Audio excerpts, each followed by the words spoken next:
This plan is as I would design it for somebody who is on day one of their weight loss journey. If you're doing it for anyone else, the odds of your success are very low. Don't just blow it all up and go chase down some random way of eating. Now, this concept of being in the fat burning zone is not accurate as you might think. Let's get you a plan that's actually going to help you in the process.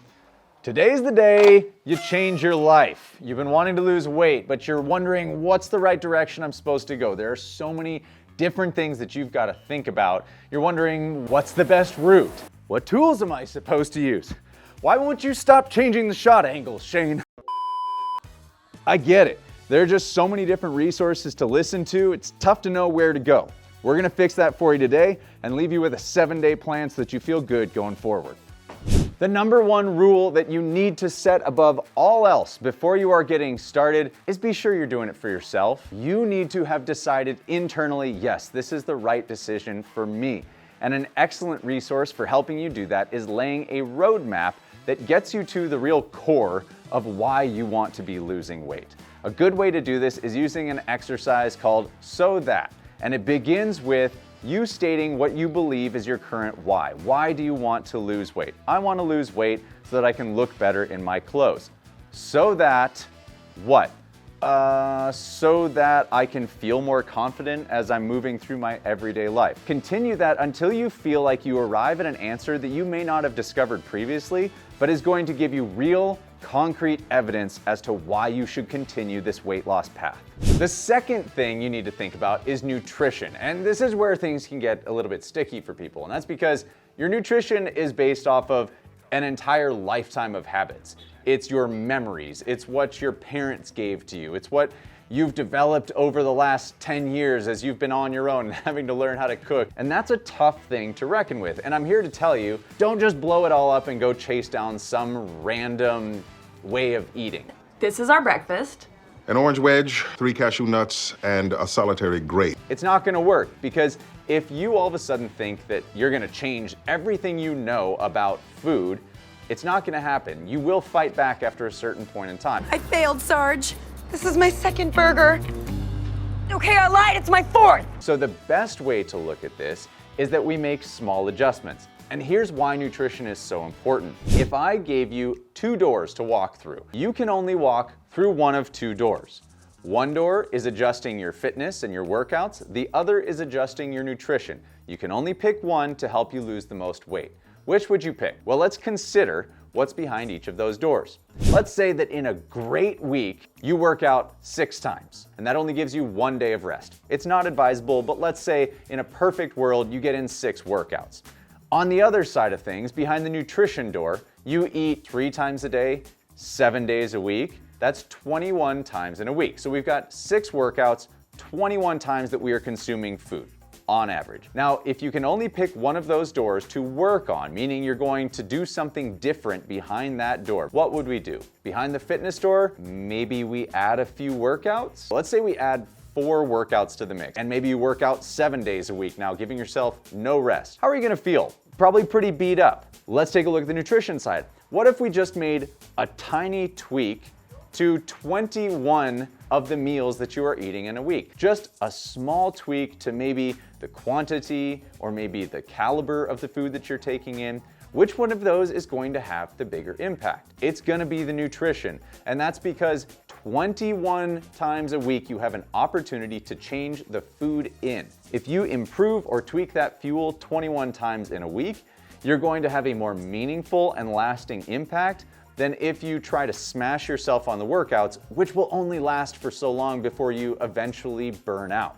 The third thing you need to think about is that there's a real stick-to-itiveness that you need to have when you tackle some kind of fitness for the purposes of weight loss, and that's where rowing comes into play and why it's so valuable. With rowing, you have the ability to get strength and endurance and coordination and posture and balance and kinesthetic awareness and all of these buzzwords, but things that do genuinely help you in your pursuit of fitness. Because at the end of the day, if the risk is too high in the movement that you choose, let's say you choose weightlifting, which is great. I have no problems with weightlifting, but the risk is much higher. So what happens if you're brand new to weightlifting and you're trying to find your way and you get injured? well, you're probably not going to be able to continue the thing for very long.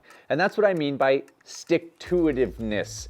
And I made that up and I'm sticking to itiveness it. And the point is that you keep going with the movement. When you're on the rower, the risk is extremely low of you getting injured, of you not enjoying it, of the intensity being too high. And that's because you are the one in control. You choose how hard you push.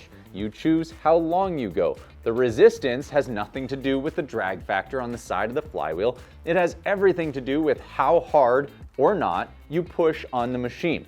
And so when it comes to rowing, it is a fantastic tool for weight loss because it allows you to accomplish, let's say, most of your fitness needs on one training tool.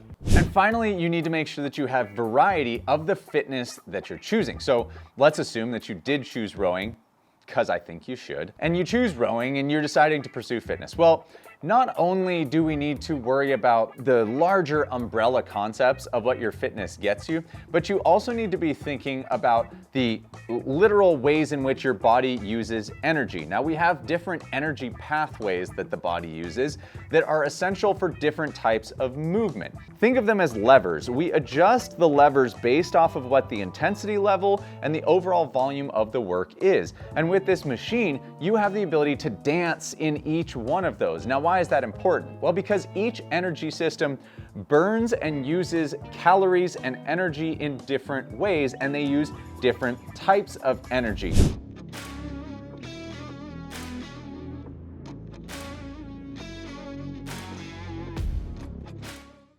All right, so what matters most is that you actually do something about this, because watching a video is one thing, doing something is another.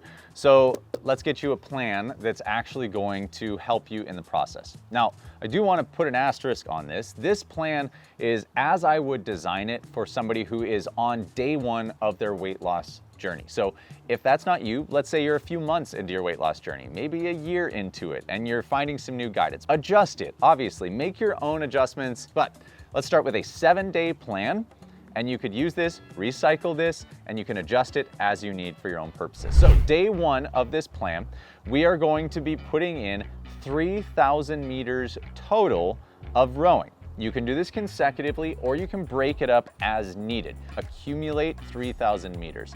So that's broken up. The intensity in this entire first week is going to be relatively low because the real goal here is that you just learn to start adding this into your day-to-day life. So 3,000 meters, lower intensity, prioritizing mechanics. I want you to be thinking about your mechanics, trying to perfect the way that you move through the stroke. That's day one. Day two, you've got 30 minutes of light stretching. There are plenty of good resources for this. This is important because A, you just moved yesterday. And so day two, hey, let's just treat your body to a little bit of special treatment here. You're gonna follow that with 20 minutes of light activity. That could just be walking around your neighborhood, sitting on a spin bike. Think of it as easily being able to hold a conversation, just slightly elevating your heart rate. Day three, we are going for some short, hard intervals. This is the first day where I am going to ask for intensity from you.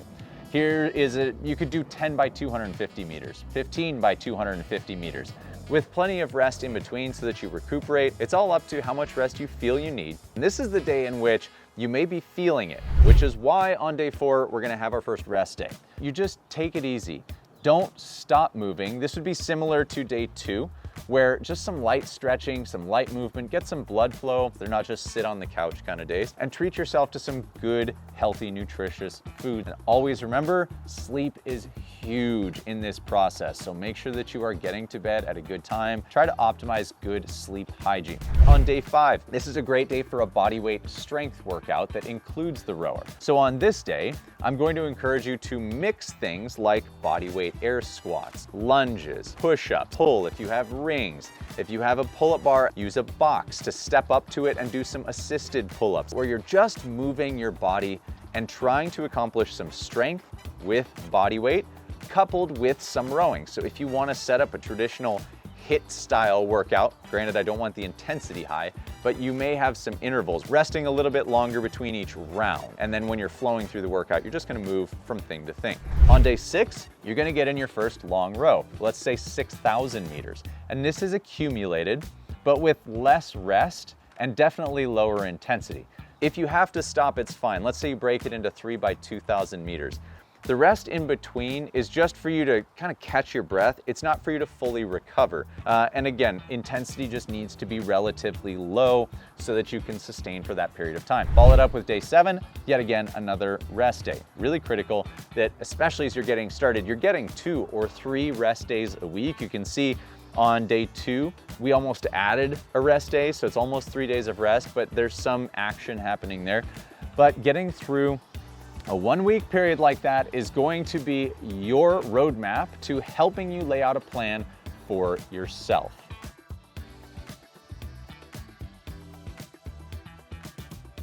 Hey, it's time to stop watching videos. Get off the internet. You've watched plenty of them at this point. Now it's time to take action. Take these 7 days, go put them into your notebook, make it a real plan that you start doing, or sign up for our weight loss and rowing plan that we've got linked in the description below.